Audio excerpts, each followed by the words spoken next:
There we go. Record. All right. Hi, everybody.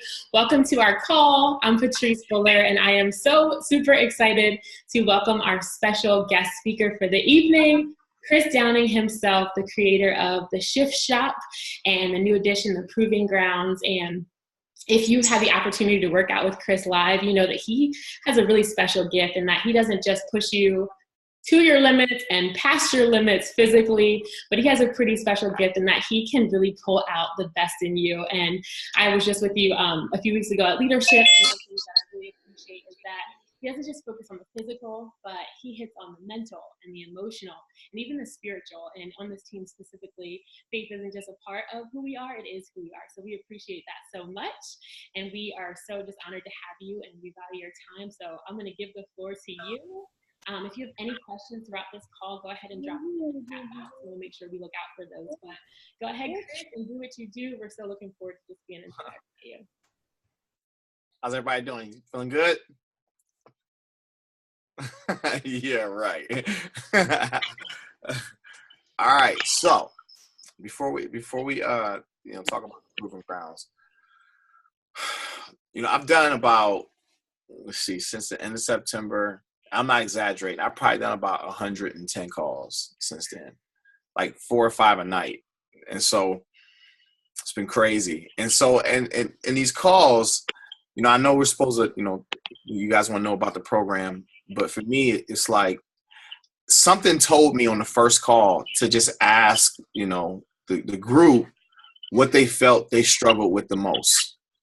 And man, that box lit up like a Christmas tree of just all these different things, right? And I'm looking at this, and so I went on to, multiple calls after that, and it was the same stuff. It was the same, and I started thinking to myself, I probably talked to about 5,000 or 6,000 coaches since the end of September. And out of 5,000 or 6,000 coaches, I'm going to say 96% of them had the same struggle. So I started thinking to myself, if I'm only talking to 5,000 or 6,000, what about the other 300, 400 something thousand? You know what I mean? And it was very eye-opening to me. And it almost broke me down in the sense of like, I can't even talk about my program because that's not important right now. There's some things like mentally that I need you guys to understand before I can even introduce my program to you. And so in this box, same thing I do to everybody else. And the only way this is going to work is if you are transparent. If you're not going to be transparent, it ain't going to work. All right. So in this box, I want you to type what you feel you struggle with the most in your business. Ready, go. I'm taking the top 15. Consistency, go ahead. I don't see it yet, but I know it's coming. Belief, what else? I'm joking. Go ahead. Type it out. Feeling good enough. Okay. Inviting. Okay. Consistency. Fear of doing it wrong. All right. Confidence. Inviting. Okay. Starting a conversation. Finding my people. Leading well. Getting focused on numbers. Okay. People taking your message the wrong way. Okay. Pushing. Growing network. Okay. Perfect. All right. Give me 5 more. Feeling strong enough, inspiring my team, getting people to commit, fear of what others think of me. Okay, that's all valid stuff. All right, so you guys, everybody looked in the box, right? You look in the box, glance at it real quick. You see all that stuff in there? Discouragement, doubting myself as a leader. Okay, perfect. All right, so let's go back to Patrice, right? Patrice introduces me. She talks about leadership, everything she just said. So now let's pretend like I never asked that question, right? I'll get on a call, and I'm super excited, guys, to talk to you about, Shift Shop Proving Grounds and why this program is so good. And I think, you're going to get great results from it because it's 4 weeks. It's 3 weeks, but if you add the prep week, it's 4 weeks. And if you stick to the nutrition plan, you don't miss a workout. It's going to motivate you. You're going to feel good, and you're going to see what you're capable of, blah, blah, blah, blah, blah, blah, blah, right? I'm going into all this stuff about how amazing my program is. But under the surface, there's some stuff going on in that box. So basically, I'm going to spend 40 minutes on this call, give everybody goosebumps only to when the goosebumps goes back in your skin, still have the same problem. So did I really help you? No, I just spent 40 minutes, boasting about my program, but really no one gets help. You're still going to wake up tomorrow with the same stuff, the same struggles. And guess what? The same doubts, the same inconsistency, the same wondering what people think, all those things. And this is fitness, guys. Like this is just a program. But that anchor that you have, that anchor is going with you everywhere you go, to your kids' birthdays, to Chuck E. Cheese, to the park, to vacations with you guys. Like all the amazing things you do with your family that you're supposed to celebrate, embrace, and love, you taking that anchor with you everywhere you go. And that anchor is affecting your business. It's affecting the way you see your kids. And the reason why I say it's affecting the way you see your kids and your spouse is because if you anchor by that, then you're not giving your kids and your spouse all of you anyway, because guess what? You don't even love yourself. Like, what do you mean I don't love myself? Okay, I can prove it to you. Inviting, you know why inviting is hard? Because you never invited and accepted yourself. Think about what I'm saying to you. You never invited or accepted yourself, which means you oftentimes see what's wrong and never focus on what's right about you, right? And let's say confidence. Confidence is an internal thing. That's an acceptance thing right there. Because if you struggle with confidence, that means you focus on what you don't do right. The bottom line, all of this stuff right here, not feeling good enough, that's a confidence thing. That's an identity thing, right? What else? Fear of doing it wrong. That's an identity thing. Starting a conversation, that's an identity thing. You talk every day. You see what I'm saying? And watch how I break this down to you in a way that's like, wow. Pushing past the no's. You know why? Because you tell yourself no every day or often. Who are my people? You're never going to find out who your people are because you don't know who you are. Watch all this. Watch. It's going to get really good. And I'm going to see everybody's teeth by the end of this call because you're going to be so happy when I break this down to you. Inspiring my team, that's hard because you haven't inspired yourself. All right. Looking for new people, but you never look for yourself, right? So check it out. Everybody sees what's in the box. Everything that's in this box, what if I told you is an anchor? What if I told you that somebody projected that on you? Like you weren't born with those feelings. Somebody projected that on you. And the only reason why it's stuck as an anchor is because you never had a sense of identity, because you never really truly loved yourself. Maybe you became what those people said. Maybe you believed it because you had to believe it or it wouldn't still be attached to you. For example, say you have a parent, right? You have great parents and they love on you unconditionally. And you take that same influence and you end up loving on your kids unconditionally. Well, let's just say someone like me who had an abusive background, right? Abusive family, abusive parents. So if a person had an abusive, parent, oftentimes that abuse doesn't have to be physically, but maybe verbally may seep through you when you speak to people. You understand what I'm talking about?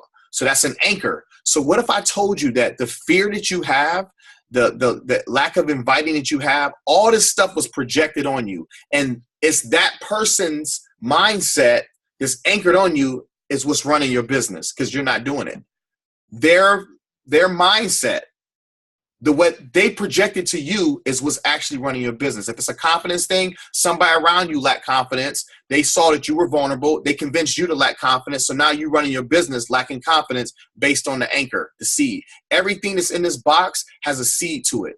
You didn't just wake up and feel that way. It's a seed that's been watered and watered and watered till it fully manifested in you till you accepted it as an identity. I know that was pretty heavy, but I want you to understand where I'm coming from. So everything you do, the self-doubt, the inviting people, all these different things you struggle with, it's not your stuff. That's somebody else's stuff that you took on as your own. Uh-oh. Can somebody mute that? Can you mute that for me, Patrice? So let's look at it like this. Now you got this beautiful opportunity, right? Watch this commission-based business. There's no guaranteed paycheck. The only paycheck is what you create of it. And you got these anchors, and these anchors are influencing your business. Don't speak to those people because you're afraid. What are you afraid of? Most people are afraid of themselves. When somebody tell me they have a fear of success, they're really afraid of their greatness, their true identity. Why do you think certain people have a hard time being alone? They're never alone. They're with themselves. It's unfamiliar. It's abnormal for them to be alone. So what are they really running from? What are they really afraid of? They're afraid of their self. They're afraid of their self because they don't know their self. Does that make sense? And then that same mindset is in your business.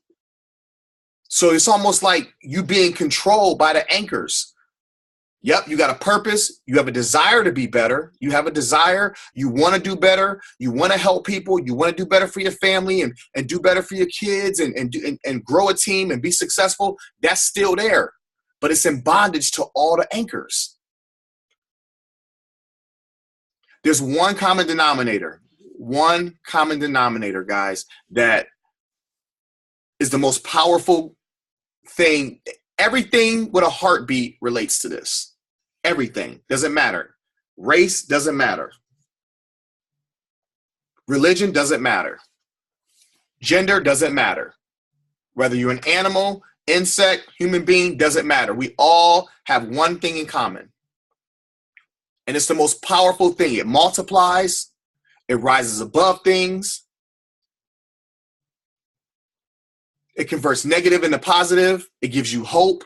It gives you passion. It gives you a sense of identity, a sense of worth, a sense of value, and that's love. So if love is the most powerful thing in this world, think about what love does. Love creates babies.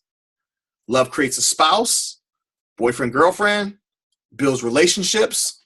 Think about the people that are close to you, your best friend. You love them, right? If love is the most powerful thing that connects to anything with a heartbeat, why isn't love the foundation of your business? If it's proven that it draws people to you, think about what I'm saying to you now. If that's the most powerful component in the world, why isn't that the foundation of your business? Do you have any idea that every person on this call right now, right where you are, right in this very position, you have every tool inside of you at this very moment to create whatever life you want? And the only way you're going to manifest that is based on how much you love yourself. Well, that's conceit, Chris. How? Do you understand the benefits of loving yourself? When you love yourself, that's your sense of identity right there. You believe in yourself. When you believe in yourself, you have confidence. When you have confidence, you become infectious. When you become infectious, you're the light in the midst of a dark world. Think about mosquitoes and bugs at night. Turn the light on. They all come to the light. So if the world is dark and you full of love, right? Loving yourself, first and foremost, believing in yourself, full of passion. Don't you think if insects are smart enough to go to the light, don't you think humans are even more smarter to come to the light? Think about what I'm saying to you. Here's another thing I'm going to give you before I get into this. Has anybody ever been somewhere where a person's presence demanded attention? Complete stranger, don't know the person, but they walk in this room and you like, wait a minute, something unique about this person. Because they just came in here and lit this room up. There's been people here and nobody lit it up like this person. And you kind of look at them, you watch them for a second, right? And it almost makes you like, why is this person's presence so strong in here? And women are sneaky. You guys know how to strike a conversation with anybody. The first thing you do is look at a person's shoes or their bag. That's the entrance to the conversation. You walk up to the lady. That's a nice bag you have. Lady says, no, thank you. And then you want to know, you'll go a step further. If you don't mind me asking, what do you do for a living? Because you want to know. Because she just lit this room up. So I'm a Beachbody coach. And you may not even know what that means. But you know it's got to mean something because her presence demanded attention. She says, here, take my card. If you don't want to know anything about it, just give me a call sometime. Let's have coffee. So you go back home. A couple days go by. and you've been wrestling with this intention, right? You've been wrestling with this fact that you know you have talent, you know you have purpose, you know that whatever life you live in, there's got to be something better for you because you can feel it. You can feel it, but you just haven't been able to grasp it. You know you have potential to do incredible things, but you just haven't been able to like grab it or manifest it or acknowledge it, but you know it's in there. And you're kind of frustrated because you're like, man, I'm uneasy because I don't like where I'm at right now. I'm tolerating it, but I know there's something more for me. So you pick up you clean out your purse, you come across her card, you call her, right? Hey, I met you at Starbucks. When I asked about your purse, oh, okay, you want to meet me there tomorrow at noon? No problem. So you meet the lady at noon. She starts talking about the business. She starts talking about, how she grew her business. And she talks about challenge packs and different programs and how she helps people. And now you like drawn in because you remember she lit this room up. Now, let me ask you a question. When you first met this person, did she walk into that place talking about challenge packs and programs? No. What did she sell you? She sold herself first. Then she sold challenge packs and programs. But she sold you on her presence. You can't tell me a person that walks into a room and lights it up doesn't love themselves, doesn't believe in themselves. Their walk's different. They carry themselves different. That person was infectious and you was drawn to the light. So when I tell you why isn't love the foundation of your business, do you see the benefits of what love will do for you? But that's what we lack. And because we lack that, we lack self-identity. You never really truly know your value and worth. Here's one of the things that blows my mind. Why? You want me to tell you the truth? Let me actually be transparent if you want me to. I'm struggling as a super trainer, right? Like I'm really struggling. And this is what I'm struggling with. I'm having a hard time like staying in this business, having success, and watching the people who helped me get here struggle. Like I don't like it at all. I've never been a guy that need a celebrity status to be validated as a person. I'm the same Chris now that I was before Beachbody. But what I'm struggling with is 2 years ago, I was broke. I had no money. I was broke. I have an 8-week-old upstairs. You guys didn't know because I ain't posting any pictures of them. But I got an 8-week-old upstairs, right? I'm at the grocery store because his mom there in the hospital because she gave birth to him. I got my 2 little ones with me. And I don't go to the grocery store because every time I go to the grocery store, somehow, some way, I end up buying Indiana kettle corn popcorn. Like I just don't like to go because I'm going to buy it. I'm going to buy more than one bag. So I just don't like to go. And even if I walk down the aisle, they always fall off the shelf. And then I feel bad. Like it's on the ground. You shouldn't put it back on the shelf. You should just take it home. That's just my thoughts, right? So I'm at the grocery store. I'm paying for the groceries. And I look to the door to turn the cart. And I see a Shift Shop shirt. And I'm like, well, isn't that something? And it happened to be the exact same Shift Shop shirt I had on. So I got little Chris on the buggy, I have Jace on the buggy, and I'm pushing the buggy. And as I get closer to this lady, like she puts her hand on her mouth and she turns into a bobblehead and she's like doing high knees in place, like so excited. So I get closer to the door and she's like, I thought that was you. Oh my gosh, I thought that was you. She's like, I forgot my phone. I'm like, well, you don't need your phone. And so I said, come here. So I grabbed my phone, took a picture of us, and I kissed her on her cheek. I said, thank you. She said, what are you thanking me for? You changed my life. I said, no, actually, you and the rest of the network changed mine. 2 years ago, I couldn't buy groceries. Now I'm able to spend a couple $100s at the grocery store and not even worry about it. And she just froze for a second. I said, so thank you. And the point I'm making is this. You guys are the heartbeat of this company. Now let's get personal for a second before we get into this program. You're the heartbeat of this thing. Without you, we don't exist. You'll probably never hear this from another trainer. But I'm going to be honest with you. This is the truth. Without you, we don't exist. Think about everything you have to navigate with your commission-based business. Some of you get resistance at home, resistance in your family, resistance at work. Have a passion for this, but you know you got to develop it.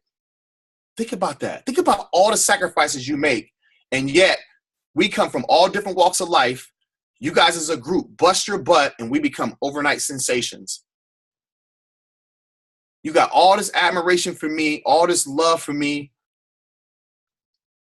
but don't have the admiration and love for yourself, realizing you put me on this platform.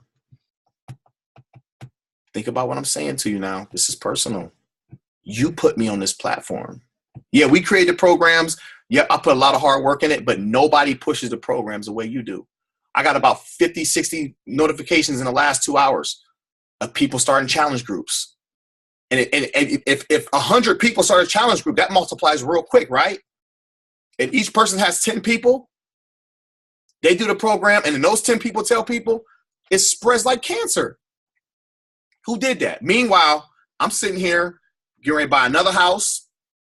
I'm from the hood, y'all, from the projects. Like the projects, the real projects. I mean, I obviously don't live there now. I've been here for 5 years, but my foundation is crazy. And just bought another house that I'm going to move because we got an instant Brady bunch up in here. But my whole point is this. None of that is possible without you guys. None of it. So I need you guys to change some things.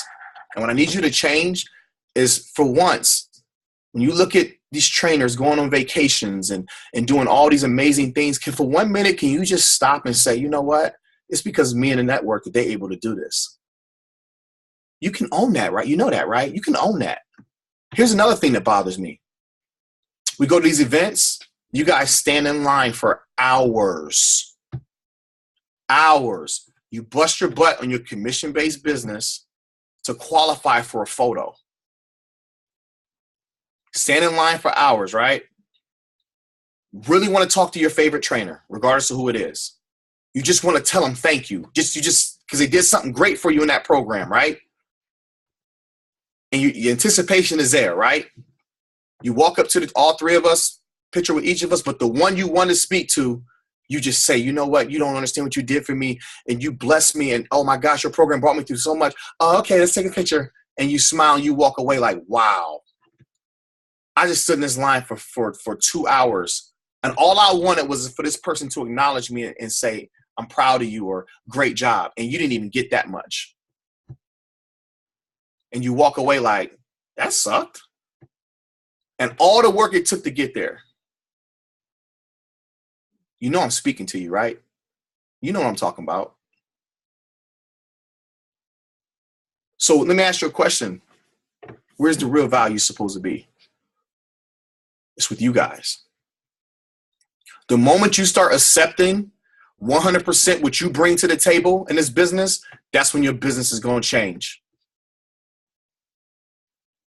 Think about what you bring to the table. And again, I'm not discrediting what we do, guys. I know I worked hard on that program, and I know they probably work hard on theirs.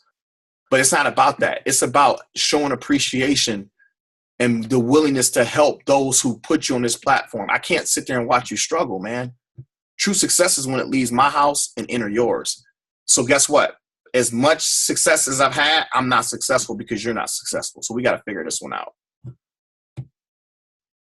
Does that make sense? We got to change some confessions. First and foremost, you got to start loving yourself. You got to release these anchors. When you start loving yourself, you're going to start believing in yourself. And when you start believing in yourself, guess what else happens?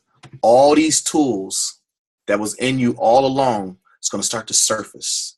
And all of a sudden, you're going to start having these creative ideas to do this and do that and post this and post that and take a picture of this and take a picture of that. Now, here's proof, because I don't want you guys to think I'm just telling you stuff.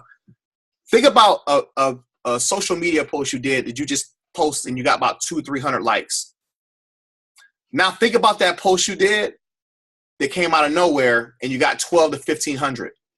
A lot of likes, more than what you normally get. Where did that come from? That was your purpose. Your purpose gave you that idea. And that's the beautiful thing about having a purpose to do great things on the earth, because even when you off track, it'll still sneak something through for you. And that's supposed to sneak something through to give you hope, to give you confidence, to stop looking outside yourself for the answers and start looking inside through self-love, through words of affirmations, through thinking positively, speaking positively, and blocking out anything that does not relate to your purpose on this earth, protecting the gateways to your soul. That's what it's all about. You guys are the prize. You have the solution to everything. Is that making sense? There's nothing wrong with your business, guys. There's nothing wrong with your bodies either. You know what's wrong? You just don't love yourself. That's it. And I promise you, the moment you start loving yourself, you're going to see life through different lenses. Last thing, and I'll get into this for you guys and we'll wrap it up. The reason why I can speak so boldly about this is because I was in that situation. So I have my daughter, I had full custody of her when she was 2 months old, right? And, you know, I'm as a child, I was molested twice when I was 4 and 6. And my mom, the last time I was in my mom's custody, I was, I think, 7. She dipped me in a bathtub naked and beat me with an extension cord because I hit her crack pipe, right? My pops was he wasn't in my life growing up. My mom was his side chick.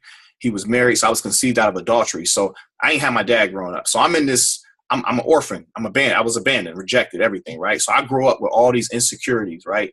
I don't have a sense of purpose, a sense of love, nothing. And so as I'm growing up, I'm obviously having resentment because the people who supposed to be there for me aren't here. So I got adopted, right? So as I'm you know, becoming a man and growing up, like I'm growing up with all these insecurities and all these anchors that's on me, right? So I had my first child at 21 and I dropped out of college. I was playing basketball in New York. I dropped out of college, got full custody of her at 2 months, and I raised her myself. And so what was so crazy about this experience is I never wanted her to have the life that I had. I didn't want her to have it. So that's why I dropped out of college. I needed to be a present father because I didn't want her to feel like I was abandoning her like my pops did me. And so as I'm raising my daughter, guys, I'm realizing I'm robbing her. I'm raising her out of fear. We struggling. And everywhere I go, birthdays and Chuck E. Cheese and to the park and reading, you know, reading her books and watching little cartoons, I'm taking those anchors with me. The molestation, the abandonment, betrayal of my parents. I'm taking those fears with me.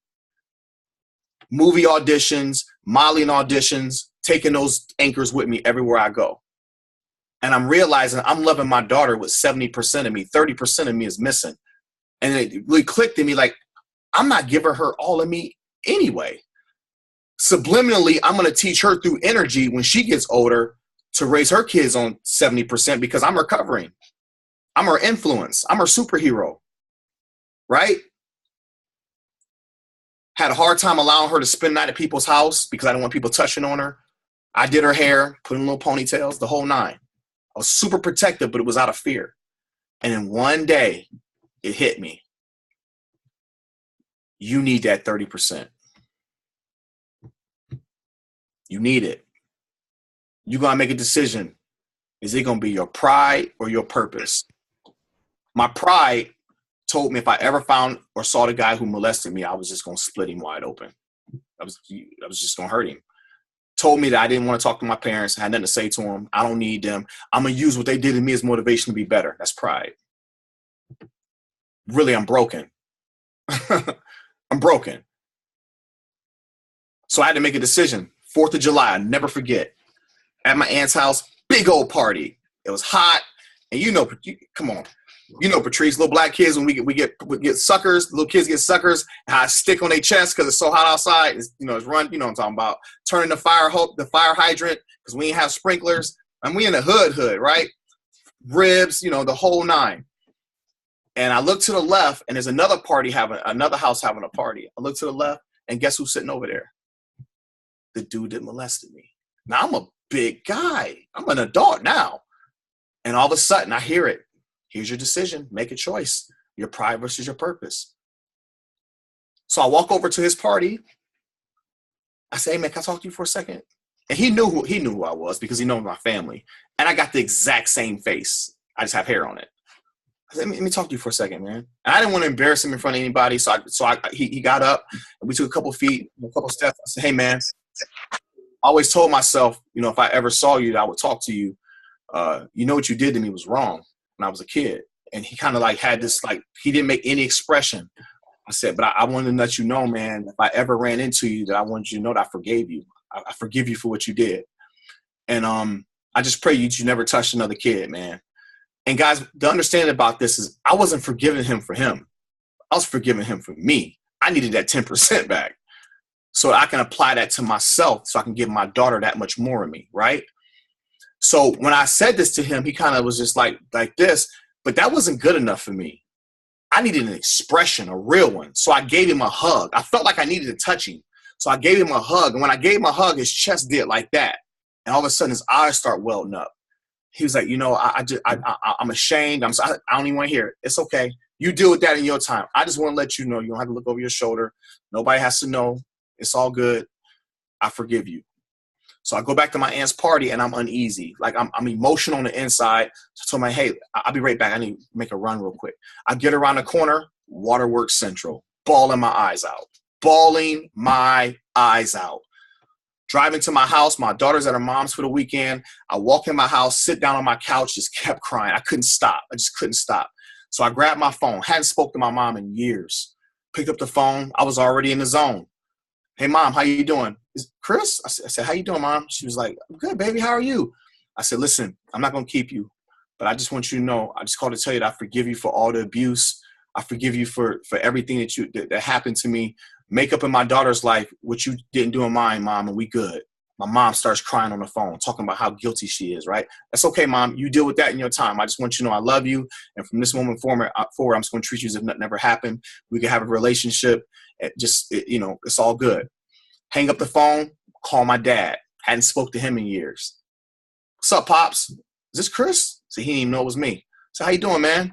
Good. How you doing? I said, Pops, I'm not going to keep you, man. Just want to let you know I forgive you for not throwing the football with me and not being there and teaching me how to be a man. I want you to forgive you, Dad, but I'm going to ask a favor of you. Make up in Raven's life what you didn't do in mine, Dad, and we good. And my dad broke down on the phone, telling me how he wanted to commit suicide because he felt so guilty, how he abandoned me and all these things, right? I said, Dad, you know what? Just handle that on your own, man. I just want to let you know that you and I are good. Let's hang out, spend time together, get to know my daughter, get to know me, and, we can patch this up. It's all good. Get off the phone, Waterworks Central. Still bawling. So I had to use the bathroom, right? I go in the bathroom, and as I walked by the mirror, I just stopped. And I got close to the mirror, and all I saw, guys, was all this hurt on my face, right? And I'm like, I forgave everybody else but one person, me. I forgave myself for carrying these anchors. I forgave myself for raising my daughter on fear, taking my, this anchors to all the things that was supposed to be amazing and loving and empowering, to my movie auditions, to my modeling auditions, to Chuck E. Cheese, to the park. I just had to forgive myself for all that pressure I put on myself. And at that moment, I felt all my pain convert to passion. And Patrice, that's the passion you guys see when I do live events. It's the passion you feel on this call. That's just a reflection of the pain I've been through. When people are crying at these events, that's a reflection of the pain I've been through. And I made a vow to myself, once I started loving myself and my gifts and talents started surfacing, that I would do whatever it took to bring out the best in other people so they never felt the way I felt. So when I ask you what's in this box, now you got to make a decision. Is it going to be your pride or your purpose? Forgive whoever you need to forgive to get you back. I can tell you this, when I forgave myself, when my daughter came home on Sunday, and then that weekend, she looked different to me. What changed? Did she change? No, I did. I started seeing life through different lenses. And now I was able to really love my daughter the way I'm supposed to love her. It wasn't a fear-based relationship anymore. I was loving her because she was now my gift. Does that make sense? So it goes back to originally what I said. It's one common denominator that heals everything, multiplies, helps you overcome everything, and that's love. But you got to love yourself. When you love yourself, everything you want, everything you ever dreamed of and desired will surface. The tools you need to accomplish whatever you need to accomplish will surface. I promise, because it did it for me. All right. Now let's talk about the program. You all right? Everybody spin in the chair real quick. Spin in the chair. Don't do that. All right, you spin in a second for a second. Check it out, because I got y'all all emo. You ain't going to be able to think. Relax. All right.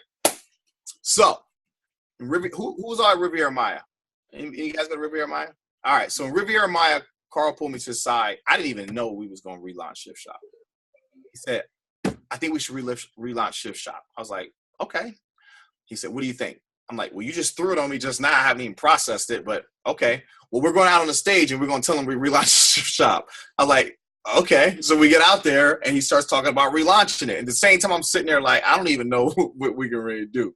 So afterwards, he said, okay, I want you to brainstorm this and figure out how you can make it more epic. Well, that was easy for me because I never thought it was complete anyway. I thought it was a good program, but I thought it was missing a lot because we rushed it, right? So immediately I started thinking, do I want to piggyback off of super speed and super strength 50 and just crush everybody? But I'm like, that's ego. Can't do that. So I just kind of backed away from it because I told myself, you know what? The tools are already inside of me. The strategy is already inside of me. Back out, just focus on gratitude. And it wasn't but a couple weeks later, 2B Mindset came out. Poof, blew up, right?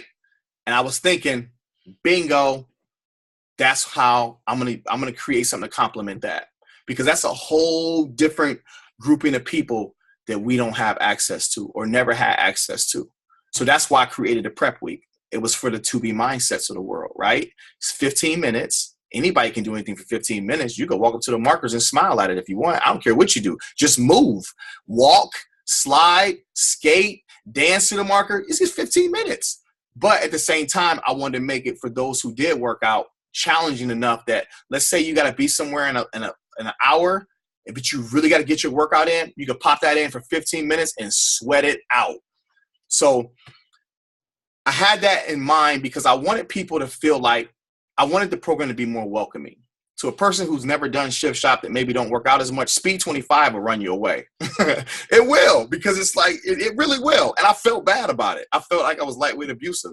And I felt bad. So the way it works is the prep week, you're going to do 4 quick shift speed, strength.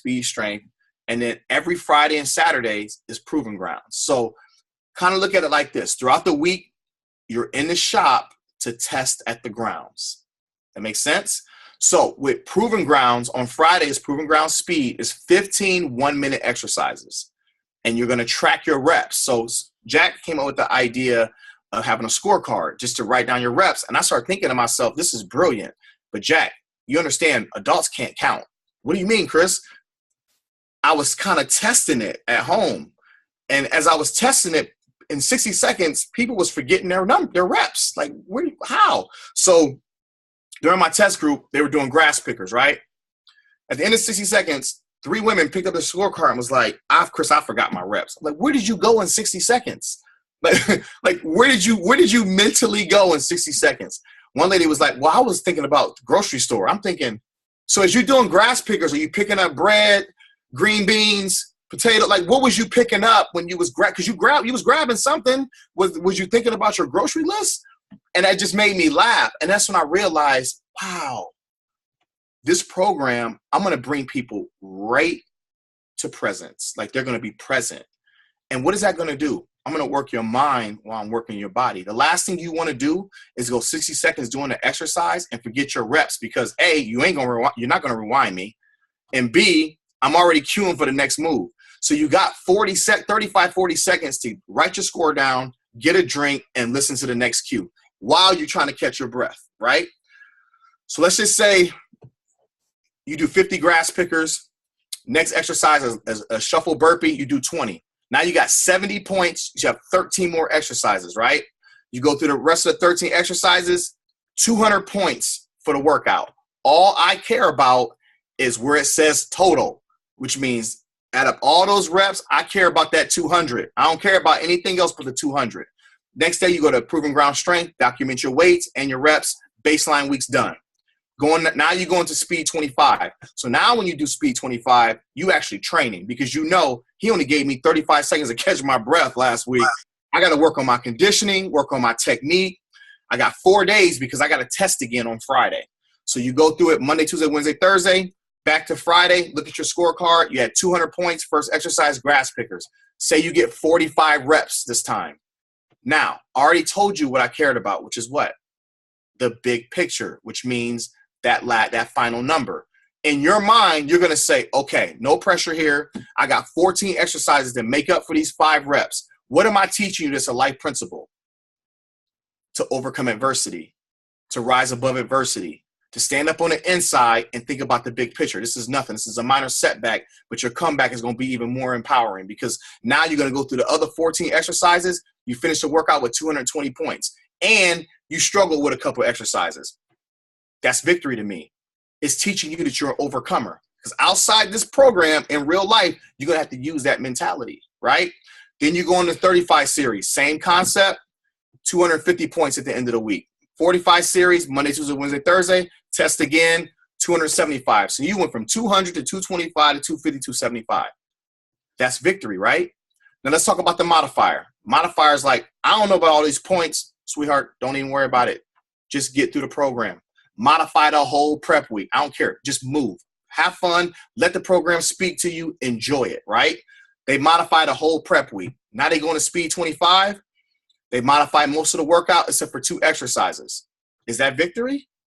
Absolutely. Because they modified the whole prep week. Now they modify everything but 2 exercises. Going to 35 series, modify less. 45 series, modify even more. Is that victory? Absolutely. So now this person has confidence because they realize that I'm not modifying everything like I was. I'm going to go through the program again a second time. They go through the second time. Now they're tracking their reps, which gives the person more confidence. So now the first group and the second grouping of people of athletes, what I call everybody, you're leaving this group mentally focused and in better shape. You're taking that same mindset to your family, mentally focused, feeling good about yourself, and to your business, mentally focused, feeling good about yourself, becoming infectious.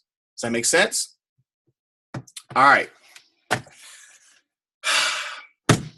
What questions do you have? Wow. Thank you so much for sharing your heart behind the program. And does anybody have any other questions about it? From the chat, I can tell everybody's really excited. Well, we're going to go ahead and let you go. Do you mind if we close in prayer? Oh, no problem at all. Awesome. One of my favorite prayers ever is on the call. So Michelle Myers is going to close us out in prayer. Oh, yeah? Yeah. Hey, Chris, how are you? Good. How you doing? Good. Hey, listen, I just want to tell you, I love your transparency, your vulnerability, and I know that there's probably a lot more that you want to say in that story, because I've heard you share more of your story other places, and so we just want you to know, your light shines, and we're grateful for it. And so, Grateful for you guys too. Yeah. Okay, let's pray. God, we love you so much. I thank you for this team, God. I thank you for Chris and his leadership, Lord. I thank you for the way he loves you. God, I know that with the release of a program that he's got on him, he's got so many things that he's got probably in his mind and on his schedule. God, we pray for his health. We pray for strength. We pray that you would give him opportunities, Lord, to be able to do beyond fitness, God, what he does so well. God, pray that you would open doors for people to be able to see more than just a strong man, God, that you would allow him opportunities for them to be able to see you in him. God, we pray that you would keep that spirit of humility and that passion and that fire and that purpose that is so pure in him that you have put in him. And God, I know that there would be a lot of temptations and success that could dampen that, but God, I just pray that you would keep him strong in you as he continues to be such a light and lead so many of us. And so God, I just pray that you would blow this program up. I pray, Brett, that you would bless him with beyond his expectations. God, you tell us that you do more than we could dream or imagine. And so God, I ask you to do that in Chris. And so God, we thank you for his family, for the sweet new 8-week-old that is in his life, God. He has so many more roles in his life beyond just super trainer. And so God, I pray that as he has this new role and this new responsibility, that you would continue to give him energy to pursue those other things, his family relationships, his friendships, God, and that you would just keep him encouraged as he does more than fitness, God, he does your work. So we love you. We thank you for the opportunity to serve you in health. And God, thank you that we get to do this together and sharpen one another. And it's in your name we pray. Amen. That's powerful. That's the first time anybody's ever prayed for me. like on a Zoom. That's what we do. That was awesome. But seriously, thank you. Thank you for everything, guys. Thank you for, what you helped me accomplish. And please take to heart what I said, man. You guys got it. You just got to love yourself. All right. I love you guys. I appreciate you. And let me know if you need anything. All right. Thanks, Chris. Good night.